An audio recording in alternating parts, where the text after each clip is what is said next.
Thank you. We have some breaking news about an unusual moment that just happened on Capitol Hill. We're being careful about this. Yeah, it involved Republican Senate Minority Leader Mitch McConnell, who was delivering remarks to reporters when our reporters tell us he just suddenly stopped talking. Watch this. We're on a path to finishing the NDA this week. It's been good bipartisan cooperation and a string of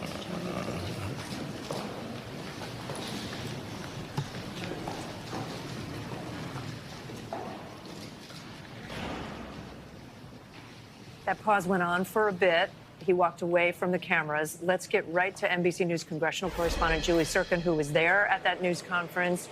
Julie, just describe what happened there.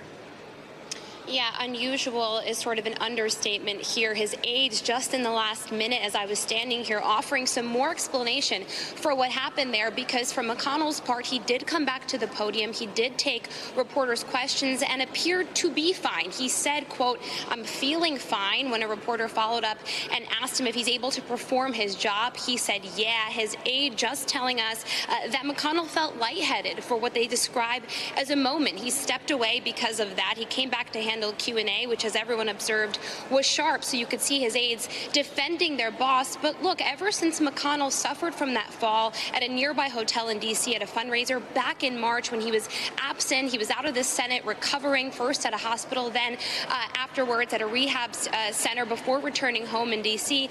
He's had a few of these moments, which we are very careful to describe and talk about here, because he often bounces back from them. His aides telling us that we have nothing to worry about, that the leader is okay. Obviously, he is in his 80s, so any health scare catches eyeballs immediately, not only from us, from members of the press, but also around the world, as he is the most powerful Republican.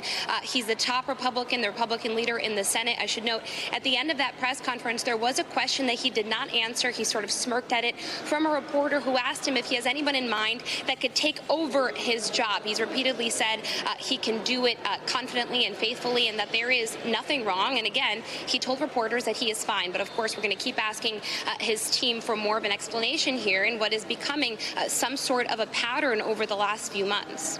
And Julie, we don't know if he sought any medical attention, do we? No, we don't. And, you know, I was at that press conference. He was gone for a couple of minutes. He sort of let the other members of his leadership team take his place, giving their opening statements as he left for a little bit. And he appeared to go to his office. That's what he appeared to do from our vantage point, before, again, coming back, standing behind, letting the rest of his leadership team finish before taking an extended question and answer portion with reporters. I can't tell you, just having covered them, that it was any more or less than he typically does. He did seem okay when he returned and spoke to us. But again, we're asking for more explanation from his office. Okay, Julie Tsirkin for us. Thank you. Thanks for watching our YouTube channel. Follow today's top stories and breaking news by downloading the NBC News app.